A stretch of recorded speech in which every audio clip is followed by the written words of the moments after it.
evening and welcome to the first episode of 2023, episode number 217.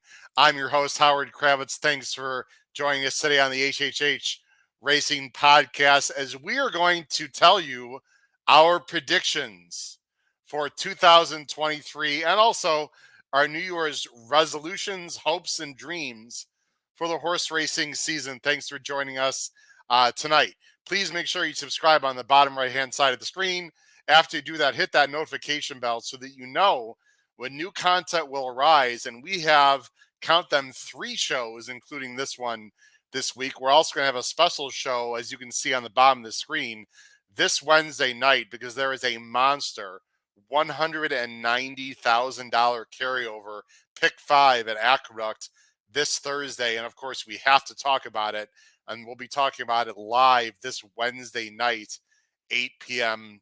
Eastern. And then, of course, we also have a flagship show Thursday, which is going to be very exciting, as we're going to talk about the first coast-to-coast dollar base bet pick 5 at Gulfstream and Santa Anita, followed by a new sponsor we'll be on to talk about their fantastic ability for you to own horses. That's right. This Thursday night, the second half of the show, we will have Crown's Way Racing and managing partner Tony Rallo will be here to talk about a great opportunity where you can start buying and owning some thoroughbreds at a very reasonable price. We've got a great package of shows for you this week. You can see on my name tag at H Kravitz is the Twitter handle, and scrolling at the bottom of the screen, my email, hkravitzhorse@gmail.com. Of course, you can listen to our podcasts on Apple Podcasts, Spotify,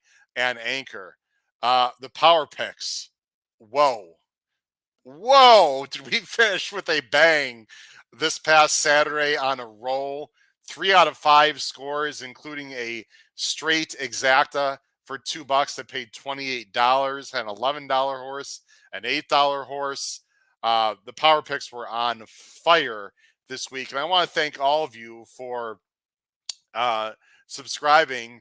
We had a lot of people that decided to go yearly.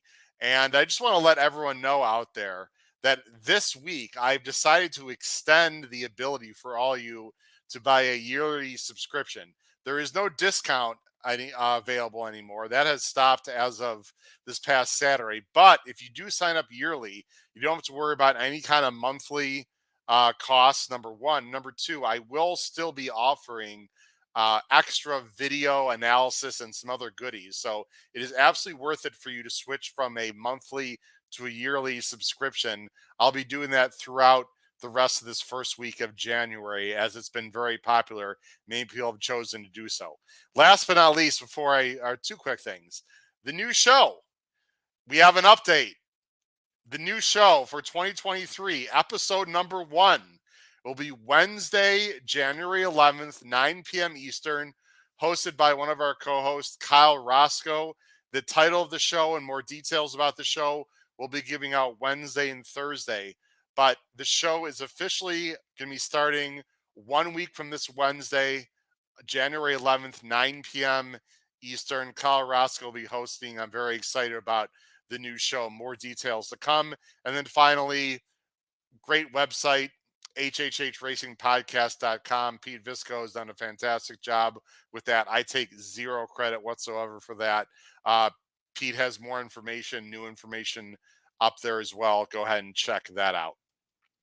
All right, without further ado, let's go ahead and bring in our wonderful co-hosts. First of all, from Maryland and the author of our wonderful website, Mr. Pete Visco, and from the Saratoga Special and the Commonwealth of Massachusetts, Mr. Paul Halloran.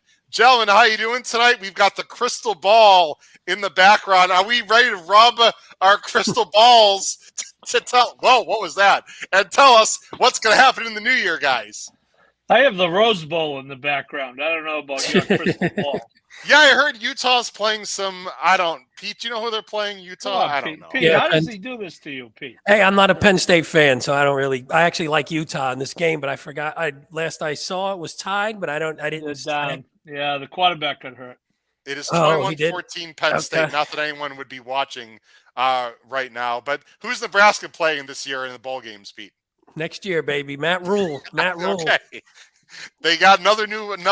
Maybe that'll be part of your 2023 predictions. There'll be a University of Nebraska, maybe a sports prediction. Well, they'll be playing in. Yeah, I guess they'll be playing technically in 2024 in the championship final. So we'll see.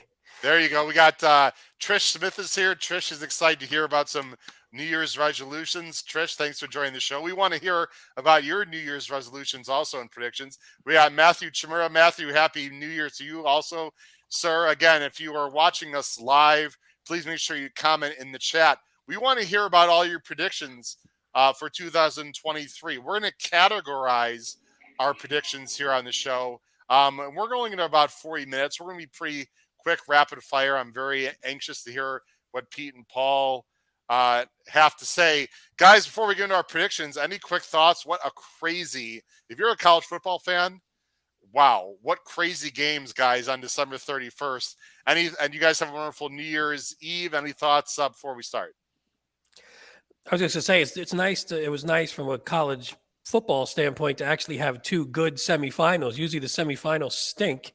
So it was actually pretty awesome to have two great games for one. So that was, it was funny because that was the Georgia game. That field goal basically happened right at midnight Eastern. So I know I missed it because I was on upstairs where I only had one TV. So I didn't even see the ball drop for once. First time in many years. They got to start that game earlier, Paul. I usually it's over like with 15, 20 minutes to go, but I don't know. Usually they're on usually aren't they they're usually on the first too, but they didn't want to. Well, they've changed that for the last few years, actually. I think it should be New Year's Eve every year. I love that. Oh, I loved it. But for those of us who don't go out, that was perfect. And as far as the ball drop, Howard, you can find that on TV channel WGAF if you're really looking for it. Wow. Yeah, I could care less about the ball dropping. It was 2 seconds, Pete. I saw a video online with the ball drop and the kick. I know. I was like, oh shoot, it's midnight. I missed it. Someone said you're gonna watch the ball drop. I said, yeah, off the Ohio State kicker's foot. I mean, if you're an Ohio State fan, you would have rather watched the ball drop than watch that kick. I feel bad for that kid. Felt horrible for that kicker. And again, if you're wondering, we're changing the backgrounds. We don't want to keep things green. Again, if you're wondering about those hands that are about to swallow up Paul there is a crystal ball there in the background. It's a little bit hard to tell, but that is a crystal ball with someone sort of surrounding it, deciding who to choose. Before we get to the start of our predictions, guys, 2 other quick comments. One is from Matthew Chimura. I don't know if you guys heard about this. What's the deal with the distance of the turf sprint on Breeders' Cup at Santa Anita? Why isn't it 6.5 down the hill for at least the turf sprint? I don't know if you guys heard. They've decided to make it a 5 furlong turf sprint for the Breeders' Cup. I don't get it. I don't know why. I think it's crazy, Matthew. I agree with you. I guess they're worried about safety again. I don't know, guys. So they're not worried about safety in the races that Santa Anita is running down the hill? How much can you glean from a 5 furlong turf sprint with 12-horse field? I hate it. I hate it, Matthew. I agree with you. Trish has made way too many resolutions. She's got 12 written down. So interesting to see what she has to say. And Tom Espinoza. Tom, Happy New Year, buddy. If you guys move out to California, semis were over at 9 p.m.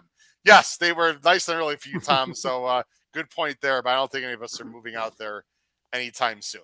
All right, guys, let's get to our predictions and our New Year's resolutions. Here's what we're going to do.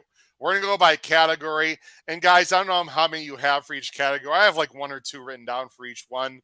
We're just going to go 1 for each person. And if you have an extra one, guys, feel free. Of course, we got this live on YouTube. We got this taped, of course. Everyone at home, be ready to write these down. Because if they come in, we all want to take full credit for our predictions. If they bomb, it was Paul's fault. So anyway, here we go. We'll just go around first. I'm going to go first, guys. First thing we're talking about are Triple Crown race predictions. Now, listen, even if we know the field it's hard enough to pick the horses, right? So, guys, we're just going to have fun with this. This is sort of tongue-in-cheek, really, although I know that our opinions are serious in thought, but, I mean, it's very hard to predict these. I'm going to go with the first Triple Crown prediction. Everyone ready? The winner. I'm going to give everyone the Kentucky Derby winner. Why not? It's only, let's see, February, March, April, May, 4.5 months, 4 months in advance, guys. So no problem. Everyone go to Vegas. Here you go. I'm actually going to have a friend put a bet down on this horse because it worked so well with Command Performance for me last year. The winner of the 2023 Kentucky Derby, Tappet Trice for Todd Pletcher. I think he's about 75-1 right now in Vegas. Mark it down. Tappet Trice, Todd Pletcher. He needs to find a little more tactical speed, guys. But I like what I've seen. Just broke his maiden. He can run all day. Has a lot of upside. Tappet Trice, gentlemen, to win the 2023 Kentucky Derby. Pete Visco, you're next. Your Triple Crown race prediction. So mine actually, I didn't really have a horse because actually the horse that I'm rooting for is the bad answer because it's the chalk. So I'm rooting for Forte simply because I like his running style and I love closers and he's a dead closer and I know he's not going to win because it'd be lucky if he even makes the Derby, if any of these horses even make the Derby. So I actually had a jockey. So it sort of overlaps with my jockey prediction. For the Italian side, just to piss Howard off, I'm going to say Frankie Dettori wins one of the Triple Crown races. I don't know who the hell he's going to be riding, but I'm going to take my shot with Frankie D to win. I'm not going to say the Derby because that's a little too much, but I'm going to say one of the Triple Crown races. I love it. I think it's very possible he's out there looking for a Derby amount. So I think that's a good prediction there. Which one? You gotta give us a race. Which one is he most likely to win? Well, you said not the Derby. So I wouldn't say any of them is more likely. I guess it depends on if he even gets a half decent mount. I mean, I assume he will, but okay. I'll say I wouldn't say the Belmont because the Belmont usually winds up going to some New York-based trainer. It'll wind up going somewhere east. I'll say Derby, then Preakness, then Belmont. If I had to rank the three. Guys, we're going to bring in a lot of comments from the viewers, so we have a lot of people watching right now. Matthew Chamorro said one of his scores was Bobby's Kitten came from the clouds to win the Breeders' Cup Turf Sprint. So not a Triple Crown, but yeah, that was a great race. Stephen Margolin. Stephen, thanks for joining the show. National Treasure is a very interesting horse, guys. I liked him a little bit in the Breeders' Cup Juvenile. Didn't quite fire, but I think that I like that, Stephen, for you right there. And Tom likes that Frankie prediction from you, Pete. Paul, nice, your Triple Crown prediction, sure. Give it to us. It's only 4 months out. Well, I'm going to take a piece of that Tappet Trice. So let's talk before you put that order in because I want a piece of that. Okay. The other horse that I'm looking at is, I'm looking at the Derby. Giant Mischief, I want to take a look at. Ran on... I believe he was on the undercard. I think he broke his maiden on the Breeders' Cup undercard, I believe, Howard. You were there. I'm pretty sure. I don't think so, but I'm not sure. I think so. I know I've heard his name a few times. Giant Mischief is he didn't break his maiden. He won an allowance on Friday. Okay. Interesting. Broke his maiden at Indianapolis, won an allowance on the Breeders' Cup undercard, and then ran second in the Springboard Mile, which is obviously a traditional Derby prep. But I'm looking at him, and I'm thinking Blazing Sevens maybe has a shot in the Belmont. Okay. Blazing Sevens would be my second future bet if I were to make one right now. I got to see what the odds are. By the way, the January 1st favorite, which I think right now the co-favorites are Forte and someone else, are like 1 for 47 winning the Derby in the last whatever year. I think Forte is like 12-1 right now or something, which is you can't take guys. that. People can do whatever they want with their money. I think that's a completely. I'd say Forte's 20-1 to make the Derby field. I mean, I would say you can't really bet anything ridiculous at this point if it's under probably 50-1. Correct. I mean, agree. Just because it's dead money if they don't get there. So at least wait, unless you want. Like I said, if Howard, yours is what? What did you say? I don't see it on the one odds thing I'm looking at. Trice. I didn't. He was like 110-1, and he broke his mane. So that you take a fly. You don't mind taking a flyer on that. That's a difference. I haven't looked recently. I think it's around 75-80. It depends. Yeah, even that. I'll take that. I'll have to look. Howard, I would say this: if we're talking about the Derby, if I were to bet a trainer right now, I really like the Brad Cox hand that he is holding right now. He could have. It's a long way off, but he could have 25% of the field. I think so. And Giant Mischief beat Arabian Lion, who was a huge favorite on the undercard. And then Giant Mischief, by the way, was pretty wide in that Springboard Mile. Did not get a good trip and ran well. And Matthew said Arabian Night is the co-favorite right now for the Derby, which is he's right. Yep, Arabian Night and Forte. Correct. And Arabian Night is running this weekend, guys, in the Sham, I believe, going a mile, the first Derby prep of the 2023 season at San Anita. So, anyway, all right. Do you guys? I have one more. Do you guys have another one? No, you go right. No, go ahead. You go ahead. All right. Here's another one, guys. This is for the Oaks. Okay, it's not the Triple Crown, but it's for the Oaks. I firmly believe the winner of the Kentucky Oaks has not even hit the track yet. I don't like the 3-0 Phillies guys that have run. I know everyone loves Hoosier Philly. I'm not in love with Wonder Wheel. I'm not in love with the Breeders' Cup Juvenile Phillies race. I have a feeling that the Kentucky Oaks winner has not even run yet. There you go. How about that, guys? Breaking the curse of Ms. Apollo, if there is such a thing. I don't know. Anyway, any other thoughts? Trish had a comment on the Oaks. I don't know if you put that one up. She had a comment on the Oaks as well. Yeah, I like Julia Shining. That's a good pick right now, guys. It's so early to tell. I mean, it's just we're spitballing. All right, guys, we're gonna move on to the next subject. Is that what we're doing here? Let's do it. All right, let's move on to the next subject. Next subject, because of course this is only 10 and a half months away, so this should be real easy. A Breeders' Cup race or anything about the Breeders' Cup prediction for 2023. I'll reverse the order. Paul, your Breeders' Cup race 2023 prediction, other than the races are happening in Santa Anita. Well, I think at this point the safe thing to say is I would pick Tabor in the Classic. He goes into the year as the with everyone dropping by the wayside. Cyberknife now is going to be retired, I guess, after the Pegasus. Yeah. So who knows how the year develops. But and of course, I'd be looking for a repeat out of our guy Cody's Wish, who is going to stay in training, and he's probably right in the sweet spot at a mile. So I don't know that they'd, maybe early in the year, maybe at some point they try to stretch him out just to dip their toes in the water to see. But he certainly is dominant at a mile, and he fits that race. But I would say at this point, without knowing who's going to come of age with juveniles and all that, I think Tabor would be the morning line favorite for the Classic on January 2nd. Okay. Oh, and not January 2nd. Oh, you mean today? Today, if I as of. Sure. Cody's Wish is only running a few times, I think, is their schedule. And there might be some news coming out about Cody's Wish, I heard, Paul. I think we'll talk about that at a later time. Tuned. But, stay tuned. Might be some interesting news about Cody's Wish. Pete.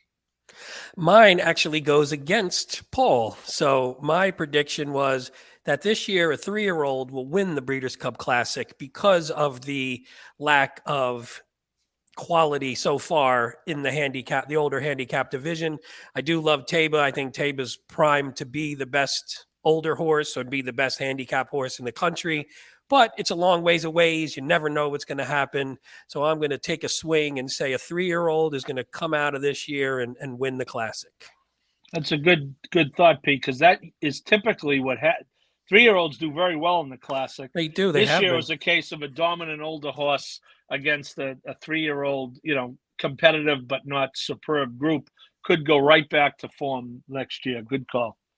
Yeah, I think no one. We'll see who comes of age literally in this older handicap division, because it seemingly is wide open. I'm curious to see how Country Grammar, maybe he can get his form back, though. I wouldn't completely discount him and some others, that are newly turned 4-year-olds here up and coming.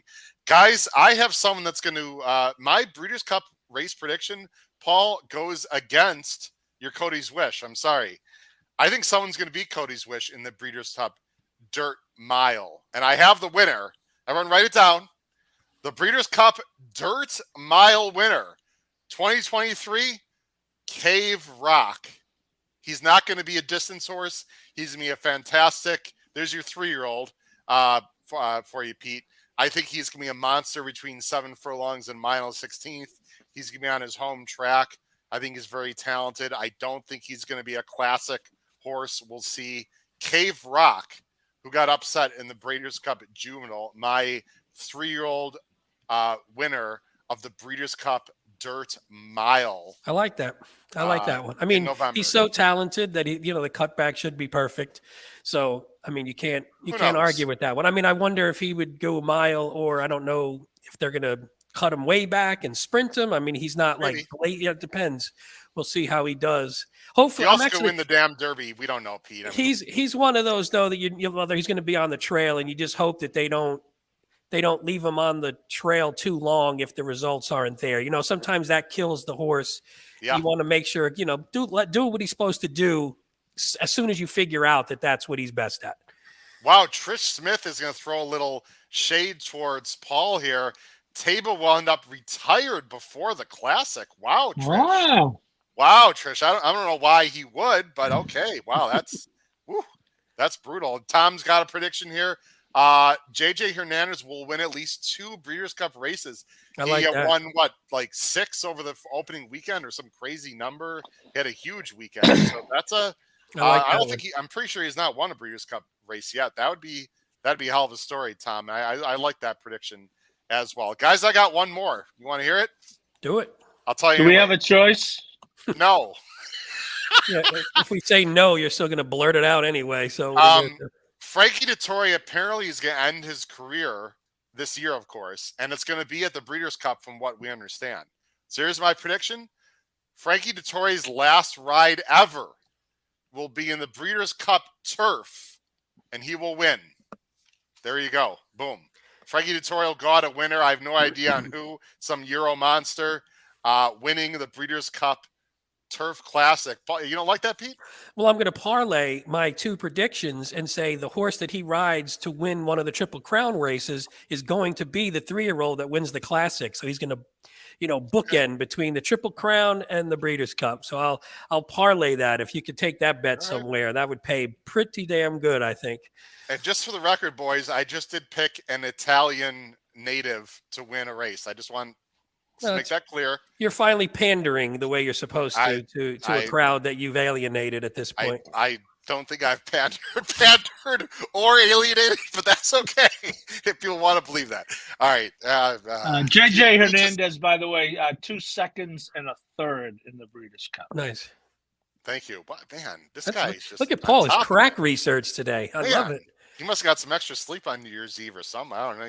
He's lively and ready to go today. All right, guys, let's go on to our next predictions. Jockey predictions. Any predictions at all about jockeys? I know we sort of touched on 2 already indirectly with Pete and myself. Pete, I'll let you go first. A jockey prediction for 2023, sir.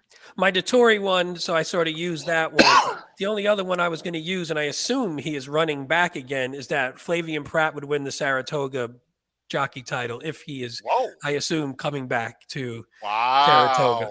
Over the Ortiz brothers. Yeah, how many Paul, you don't have to look this up, but ballpark figure, I think I read at 55 wins. It was 55 to 40. I checked just to see how far. Was Pratt second though? I don't remember if he was second. I think he had 40 maybe. I don't know, Paul. Okay. Research. Let's get research on it. That's a lot to make up, but you know what? It'll be his second time. It's the number of mounts is the thing, because he did go out of town a few times. Whereas doesn't get enough dirt mounts. He's got to get more dirt mounts to win that. Irad Ortiz 55, Joel Rosario 39, Flavian Pratt 41. Oh, 41. So he was 14 shy with 89 fewer mounts. Wow. Yeah, he's got to get more dirt mounts. Well, you got to hope for that those just people him that being there maybe helped it out a little bit. Yeah. Spending that first time there, and then go ahead, Howard. Sorry. Well, I just said Penn State's rolling, guys. If you're watching the Rose Bowl, just stop watching and 35-14 for the Nets. So congratulations, your alma mater, Pete. Thanks, for a nice, all my win. crew will be happy. Yes. All right. Paul, jockey prediction.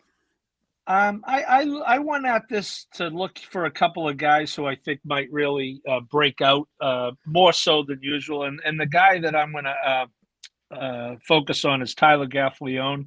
Tyler was actually fourth in 2022. He was fourth nationwide by earnings after the big three of Irad, Pratt, and Rosario. And, he certainly doesn't get the number of stakes. He gets a lot of stakes mounts, but certainly not like them. He had 266 wins for the year, 27 million in purses, and I think he will break through with perhaps a Triple Crown race, another one, maybe a few Breeders' Cup.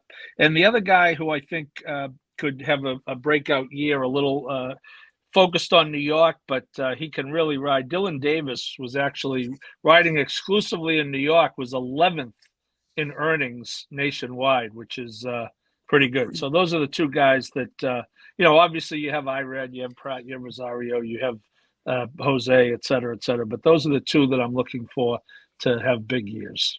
Paul, I think you looked into my crystal ball because one of my two jockey predictions involves Dylan Davis. How about that? I'll just throw that one out first. Dylan Davis finished, I believe, 10th in the jockey standings at Saratoga this past year, because I did look it up. It's 10th or 11th, I believe. My first prediction for 2023 is Dylan Davis will finish in the top 5 at Saratoga this summer, which would be quite an accomplishment, assuming, of course, you got both the Ortiz brothers, Flavian. I think Johnny V is going to ride less and less races. I think Dylan Davis could have as many as Manny Franco, and I think he can crack that top 5. You were close. He was 11th by wins. Yeah. I didn't realize how young he was. He's not even 30 yet. I mean, he's just getting to his prime right now, guys. I think. And you know what? He can ride dirt. He can ride turf. He can ride short. He can ride long. He's really good.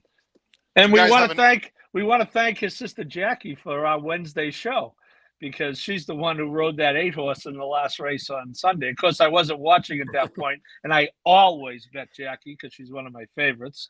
And I was not participating at that point. Trish Smith is one of our most astute viewers ever. For sure. By the way, a little news that no one knows, I think, except me, at least on this panel. Funny how, very talented horse for Adelphi Racing, newly turned 4-year-old filly, New York bred, who is really up and coming, ran very well. I have a very small partial ownership of that horse, is running this Saturday in an N1X. And she can run that race because she's only won state bred races. So if she wins that race, or even if she runs well, she might go to a stake race, by the way. And she'll be ridden this Saturday by Jackie Davis, who works the horse in the mornings, Paul. And so Adelphi wanted to, let her have that chance to ride. Jackie, yeah, sure, Jackie, not Katie?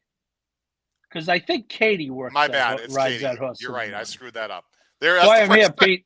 Pete, that's why I'm here, Pete. I mean, quality control. I mean, you're sharp at the beginning of the year, Paul. I'll tell you that. Because I've physically seen Katie Davis at the Handle Barn in the morning. Yeah, sorry, you're right. Sorry, Katie Davis. Katie Davis is actually riding. But anyway. Way to break some good news. Yeah, I don't think you're going to be the anchor on CNN anytime soon. Well, Pete, do I get paid extra for editing, Howard? You should. I mean, put that check, get that PayPal going. He knew it was a Davis. It was either Katie, Dylan, or Jackie.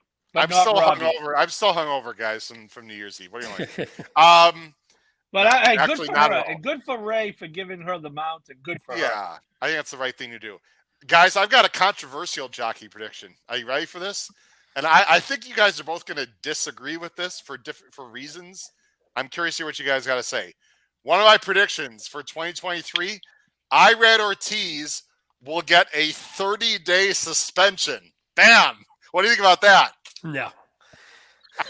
No Nope. chance. Throw that one in the toilet. Yeah, Okay. throw that one. I know, because he never does anything wrong, right, guys? So If you said maybe a 30-minute suspension, then maybe they like say, "No, you can't ride in the next race that's coming up." That's about it. All right.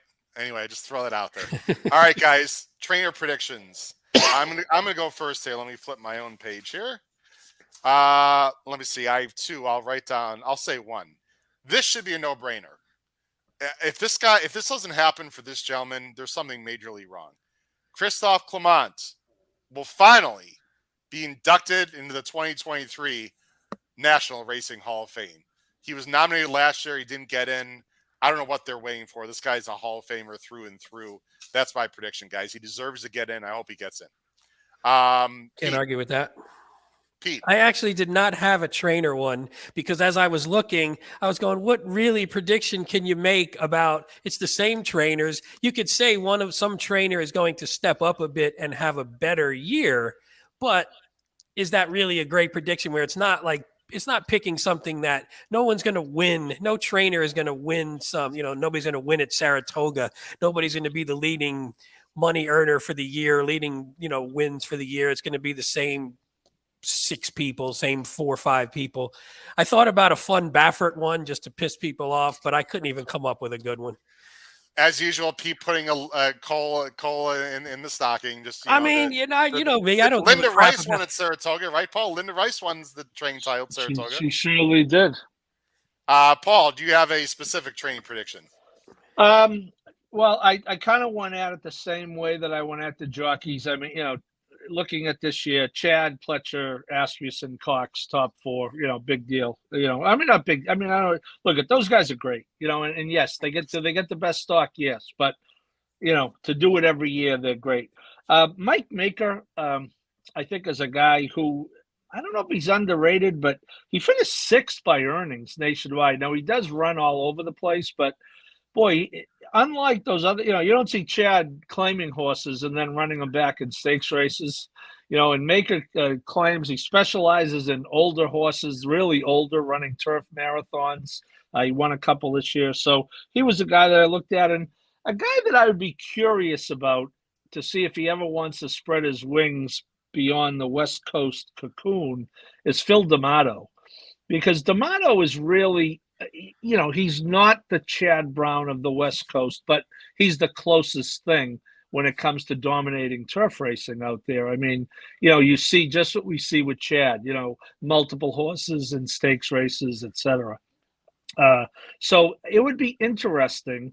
And, I don't know what his ownership groups look like, but I'd be interested to see if, he were decided to spread his wings and, even to the Midwest, even Kentucky Downs, that short, you would think that he'd be a fit there. So those are 2 kind of guys who aren't in the big 4 or 5 that I looked at. Interesting. I like that one. I have a quick, this is more of a wish. I don't think it's really going to happen. I would love to see it happen.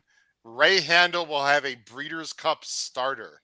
I don't know how. I don't know why. I don't know. Hey, you never know. But he's coming on nationally, and good for him. He's a great guy. I know, obviously, Paul, I have met him before. Yep. He trains some of the horses I own. I think he does a great job. I don't know about underrated, but I'd love to see him get like a really big rated. Unlike the most people who travel around the Saratoga backstretch in Oklahoma in the mornings with a golf cart, he travels around in one of those stand-up electric scooters. Yeah, he's a fun guy to be around. All right, guys, let's get on to the next ones. These are more miscellaneous items. So again, these are not. After this, guys, we're going to talk about any New Year's resolutions or goals, things we'd like to do differently personally, whether it be betting or otherwise. The miscellaneous items, if you guys have any, is more just anything in horse racing, maybe something related to the news or the laws or tracks. It really could be absolutely anything at all. I left it pretty open. Paul, do you have something miscellaneous you'd like to predict? Well, it's really a shame what's going on with this HISA situation. And, and look, I know there've been some very cogent arguments against it. I think they passed a very imperfect bill, and if you don't agree with me, that there's a federal judge who does, because he basically threw it out. So the game has to get its act together. It needs central leadership. It needs central stewardship. When you talk about what goes into a DQ and non-DQ, I mean, even to the point where, I would, on the big race days, I would, the NFL and every major sport brings in referees. They don't have the same referees every year for the Super Bowl. Maybe one year at the Breeders' Cup, the stewards from New York work it, regardless of where it is. Maybe the next year, the stewards from whatever. I'm just saying the game needs centralization. And unfortunately, with this court ruling, we're really not that much closer than we were. The feeling is there was some unrealistic deadlines put in, and trainers have an issue. The whip thing is a good example of why. As much as you want something to pass, was it Johnny V getting fined for the 7th strike in a stakes race? We were talking about this in the office one night, Howard, at Saratoga last year, and Sean Clancy is a former very successful steeplechase jockey and knows a lot more about jockeys than jockeying than any of us would care to. And he said the ludicrousness of it is that what they have to legislate against is the guy who's hopelessly beaten, who's whipping his horse in the final 8th like no tomorrow. That's what they have to go against. But there's no arbitrary number, because if you're the better, and your horse has been hit 6 times, and he's in a neck and neck battle at the 16th pole, and you want to see him not hit 1 or 2 more times in the last. So again, my wish would be that they could get the kinks worked out and have everyone playing by the same rules. And there's no chance we sit here at this time next year and that's done. But hopefully we're closer than today, because we're not that close today. I think that's well said, Paul. And Trish Smith has a comment somewhat on that same vein. She said, I wish they would just make a foul is a foul. I know that's a big Matt Bernier item of contention for DQing horses for the sake of promoting safety. Whatever. That's all our topic conversation. I think if a horse barely bothers another horse, and that particular horse that's bothered finishes 8th by 10, I don't think that horse should be DQ'd, but I think there should be a suspension or something that's where the jockeys really have to think twice about doing something. I don't think they give jockeys enough days, or maybe suspend them money. I think that's really how you punish any athlete, is just say you can't play. I think that's how you really punish athletes, in my opinion. Pete, a miscellaneous item from you? Actually, it's funny. So I had a couple written down. One of them was sort of piggybacking off Paul, where I predicted that we would have the ability to have another one of those argumentative stewards decision shows like we had last year, because these things don't change. So I figured it'll be a lock that there'll be some huge disagreement in some race where there'll be people on one side and people on the other, and we'll be able to throw one of those shows together where we argue something that has no real resolution, because there is no one, as Paul said, there is no one to really resolve it properly. So my point was, how could you make predictions in a sport where you can't predict, because no one's making the decisions for the sake of the sport? So how could you make predictions when there's no one at the top actually to follow through on those? So yeah, you could say this will happen in a jurisdiction, but not for the sake of horse racing itself. So that was mine that sort of piggybacked. I have one other one that will stick in Paul's craw, so we can get to that one when you're ready. All right, I'll give mine, and then we'll go ahead. To you, Pete. Pete, I thought that's an excellent point. A bunch of DQs, interesting decisions at Gulfstream this past weekend, including the Ortiz brothers banging each other in the stretch with no inquiry, apparently. Actually, I agreed with the first one after looking at the head-on. Guys, my first miscellaneous item, and I am really hoping this is not true.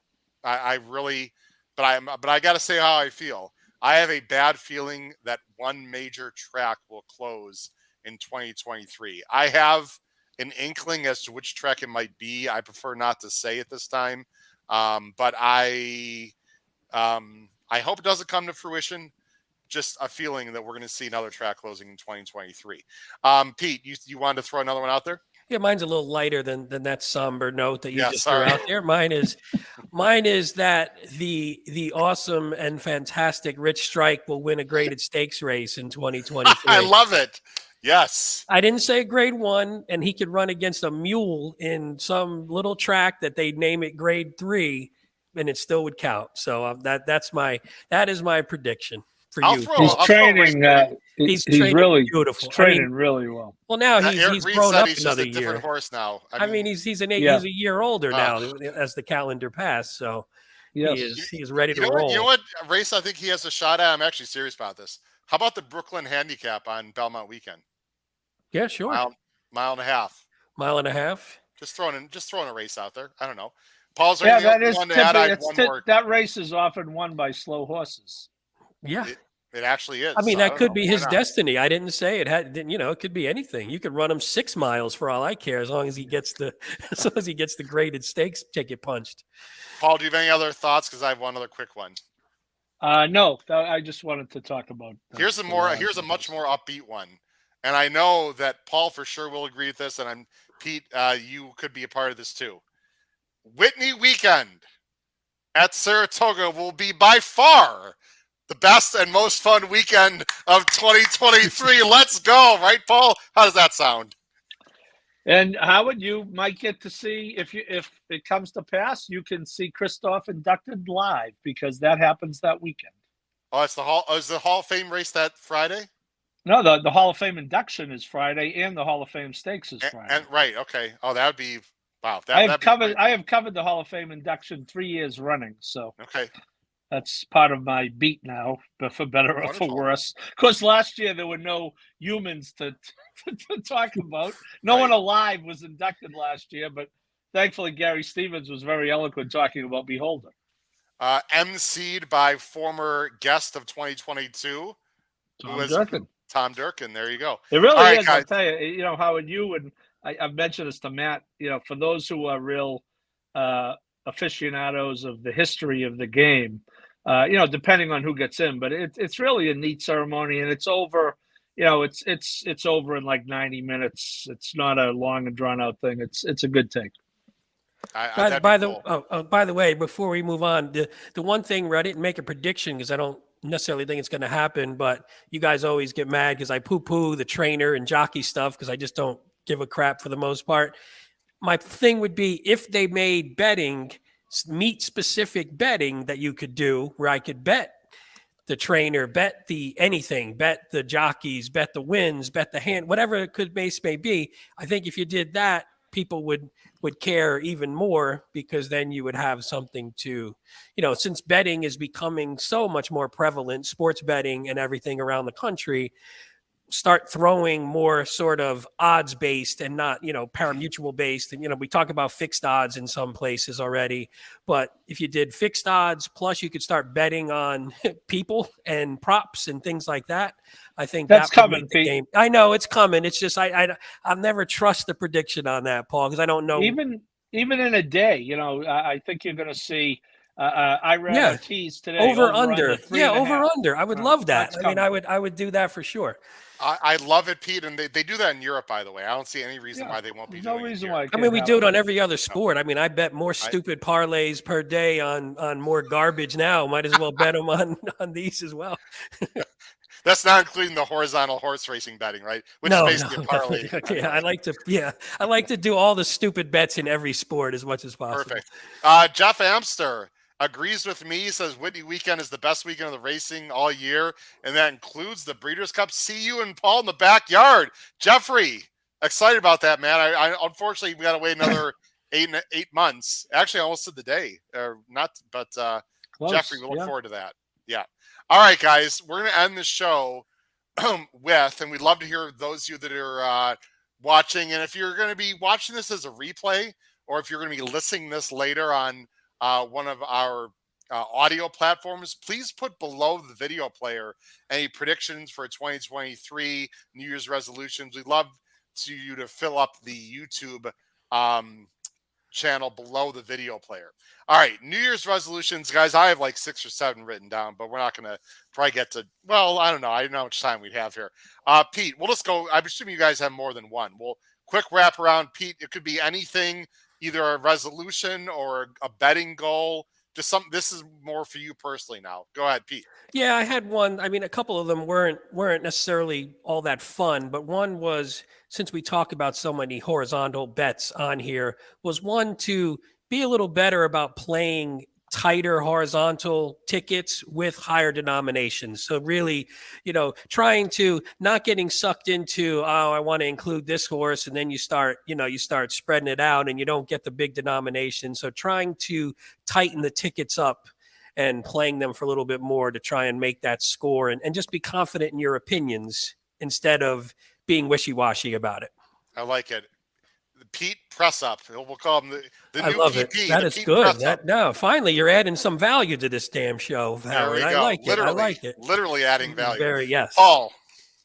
My first one is not dissimilar from that. It would be, in general, to bet better. Of course, I think we all have that, but to bet more horses flat and to focus more on say doubles and pick threes. I'm never going to get away from the horizontals because it's in my blood, but to devote more of my budget to flat bets and bigger doubles and even bigger pick threes. That Gulfstream, for example, Howard, I needed Simplification, who they just refused to send to the lead. I had he was the middle leg in a $20 pick three that would pay. It paid about $90. It would have paid about the same. That's a $900 score for 3 reasonably priced horses. So that type of thing. I had that same thing, Paul, was to sort of, when you're doing especially if you're doing a pick 5, to say, hey, I like this segment of it. Let me bang that as a pick 3 or a double. So I had the same one written down. So I'm with you. Paul, you wouldn't be influenced by anyone we happen to know that does very well with double bets, which you by a chance. I'm not at liberty to say. I'm not at liberty to say. Guys, my first one is similar to you guys, but I'm sort of knocking myself already in 2023. I played a little bit yesterday because that's what I do. But you know what? I didn't really like the sequence at Gulfstream or Aqueduct, and I played it anyway and lost my ass. And one of my resolutions this year, guys, is to just not play sequences that I just don't like, just to play for sake. I mean, I know that sounds silly, and people are like, Howard, you don't do that already. Frankly, no. I always think I can hit a sequence. I have to stop betting sequences that I'm not comfortable with. When I say comfortable, I don't mean they're too big. I mean, you don't have a feeling about the race, right? We all look at races, guys. Obviously, the power pick races I felt very good at because I did we had some really nice scores this weekend. But just don't play sequences that just you're not comfortable with. Just pretty much simple as that. I like that. We'll go to the reverse order, Paul. Well, I have 3 total, but in order, my middle one is also involved in betting. That'll shock people. It's to play more and be a better contest player. I really don't concentrate on it much at all, other than I have gotten in, I'd say a handful of the Naira. Naira runs the Saturday ones, which are, fairly approachable. They're $300. They're you got to bet 200 of it. You have to bet at least 40. But the general though to play more contests and to become better at it, and I know a few people who can help me in that regard. I've got a lot of contest goals here. Pete? Actually, I'll go to mine. I had contest-related ones as well, so I'll skip to those. One was similar, to get back, because I had sort of lagged off at the end of the year. So to just get back, even if it's pick and praise, anything, and with the goal is to qualify for the BCBC this year as the sort of the main target. So, but it's really just doing it, because I would probably, if I did, it would be a combination of trying to qualify through the pick and praise, horse tourneys, those kind of things. And I don't really get into cash tournaments yet. So to get into those as well, but sort of map out a little bit of a strategy to try and do it instead of just sort of haphazard like I had done in the past couple of years. Number 4 on my list, qualify for the BCBC top 10 finish. I'll get to one of my few goals, resolutions that I have left on my sheet in front of me that is not contest related. I will use lone speed on every ABC grid in New York turf races, no matter how bad the horse is, even if it has to be a C. Any lone speed horse, even if they look awful, I will use at least as a C. I have to do it, guys. We talked about this last year, Pete, you and I, about using speed horses in New York. Howard. And I did it more, but there's still horses that just seem inexplicably likely to win, that just win on lead in New York. I'm gonna read a bullet point that I have on my paper right here. You're gonna laugh. I have include top time form early pace horse in bets, especially on the turf, in parentheses, if 10 points or more, the highest early pace. Not to say it's a 100% thing, but too many times you're like, oh, what the hell was I thinking? That's the speed. Like, not if they're all bunched up and there's a bunch of horses, because then it's hard to pick which one's going to go. But if it's the sort of really obvious speed, I said the same exact thing. So I'm with you 100% for Kyle on that one. You know what, Paul? I'd love to see someone do a stat on this. I'm just going to ask you, Paul, because you're on top of your game tonight. I'd love to see someone do a stat across the country. Horses, let's say winners of 30-1 or more, like real bombs. What percent of those horses are speed horses, and what percent of those horses are coming from behind? My guess is the speed horses are more likely to be big bombs than closers, because if a race falls apart, you sort of think that a good horse can come from behind and beat and win. I'd love to see a stat on that. If anyone out there has the research or a stat on that, because that would affect my handicapping very slightly. I think that'd be a fun. Paul, what would be your guess? I'd say it'd be speed horses, but it's a total guess. My guess would be about 50-50, because, really? For everyone that you just see stroll around there, by the way, Kentucky Derby is the counter to that. Well, I know, but that's such an outlier. That was a hopeless bomb that came from behind. I do feel like that's also a 20-horse field. There's a lot of things. I hear you, but that's a 20-horse field. I mean, I feel like in stakes races, when you get at the bomb, it feels like it's speed. Again, that could just be a bias because we're always cursing it after it happens. So maybe that's why they stick out in your mind a little bit more. But Tom, I love Tom's. Tom's got a major resolution. Have a little more empathy and not laugh. No, Tom. That will break that. Up on Tom, that will broken. Bless you, son. Bless you, Tom. That is a terrible resolution. Give up something else instead of that one. That one's too good. Pete, since you don't like Tom's, give us another one for you. All right, I'll give you. This is just more of a fun one, just for my purposes. Was to play more. This is another bet stupid stuff in that category. Play a few more super high fives, because I really enjoyed them the last few times I've played them, and I like them. They're fun, and you can get a little weird with them, and they pay, and they almost always pay. So, all right. So let me get this straight. This guy down here wants to narrow his focus to like doubles, and this guy over here is going to bet high fives. Let's go. Let's expand it. Yes. All right. I just want to make sure I understand what's going on. I said I want to bet more doubles too, but then I want to also bet. I can't drop all the stupidity. Goodness. I'm getting old. I need to. Hey, Pete, when I get that email that says Woodbine Mohawk has a forced giveaway. This is what I'm saying, Paul. Super high five. I am a lot. I know you're in on these. I know you're in. We'll have to just the show Early Bird, Paul, that we're going to do, the Early Bird show that we're going to do.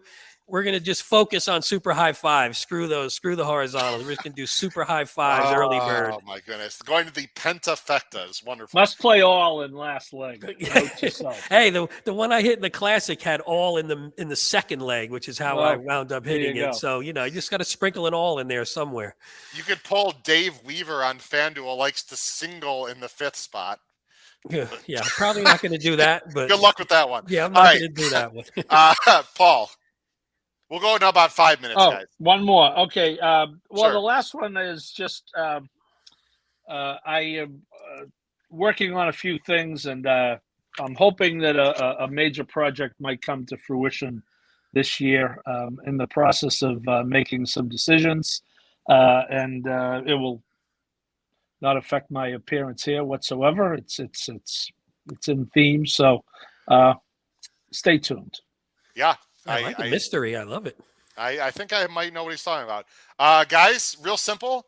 At the end of this month, I will be, at the end of March, I'm getting my contest confused. At the end of March, I will be in Las Vegas playing the NHC. I would like to cash in that event. I have no misgivings that I have any chance in hell to win the damn thing or even get to the final table. Cashing for, whatever, that'd be nice. I like first it. NHC. That's a goal for me. Pete? I like it. I have one that I am definitely not going to do, but I think it would be a good resolution for someone who was smarter than I am, apparently. So one thing I've always been bad at, and probably haven't done this since my Meadowlands days, was to focus on and pay attention to specific meets and what's going on at a specific meet.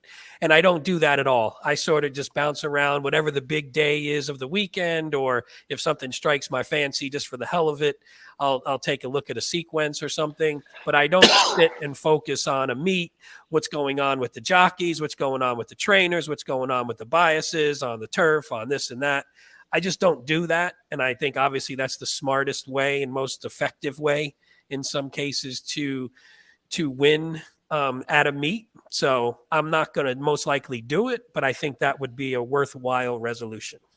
And Pete, if you break that down on a daily basis, my corollary to that would be, I do better when so for example, on Breeders' Cup, all that I'm playing that day is the Breeders' Cup races, because there usually isn't a lot going on in between. I was at Aqueduct this year, so I'm obviously going to play the live races, but on a given Saturday, on any given Saturday, to name a racehorse, I'm going to play New York all the time. That's a lock, and then I'm going to maybe play California later in the day. But the idea is when that New York card is going on, not to get too caught up with, oh, here comes the third at Laurel. Oh, here comes the fourth at Turfway. If I'm at the track, I'm at the track. It's whatever's next, Paul, and that's why at the track it's always too long of a day with too many. I will say though, the one thing, you go back to tournaments real quick. One thing I was doing just sort of by accident was I was playing tournaments during the week at some of the smaller tracks, so maybe like on a Monday through Wednesday when it wasn't the main tracks. And just by doing that, playing in those same tournaments week by week, even if it's just a cheap pick and pray, you just get a feel for what's going on at that track. And it's sort of a cheaper way to do it than betting a bunch of money, because you're still handicapping 6 to 8 races, maybe if you're in a pick and pray tournament, but you can get into one for $12, $20, and you're not blowing a whole day, but you're still learning about what's going on with the trainers, what's going on with some of the horses, and you'll notice trips and things like that. So I think that's a cheaper way to do it without having to blow a bunch of money on a full day's card. Yeah, very, very well said. Comment from Jim Pilares, and then I'm going to give a last resolution. We're going to wrap it up because there's a big Monday Night Football game on that is about to start that I'm sure a lot of people are going to be watching. Go Buffalo, Jim. Jim Pilares, yeah, good luck, Buffalo. And we're glad to see Jim's alive. Yeah, with the weather they've had out there. Jim Pilares' resolution is to not only bet races that I have properly handicapped. Too often I see a race with a few minutes to post and do a 2-minute cap and place a losing bet just to have the action. Your Honor. Who the hell does that? Your Honor. 2 minutes. That's 2 minutes. What do you? 2 minutes. That's extensive research for Pete. I was going to say, we're talking like how long does it take between the first horse getting in the gate and the last horse getting in the gate? I have had an occasion where the horses were behind the gate, and not only did I bet it, I have made a deposit and then bet it. Yes. Oh, my Lord. With the horses leading into the gate. Plenty of time. Yeah. And Jim Pilares is right on target. Yes. I thought I had issues. I feel that one's not now. changing. Actually, Trish makes a good point where she said she doesn't have a good day at the track only when she's at home. And part of it too is I don't do that when I'm at home. I do that more at the track, because if I'm at home, I'm usually doing other stuff. So I don't get the siren song of whatever's coming up next as much.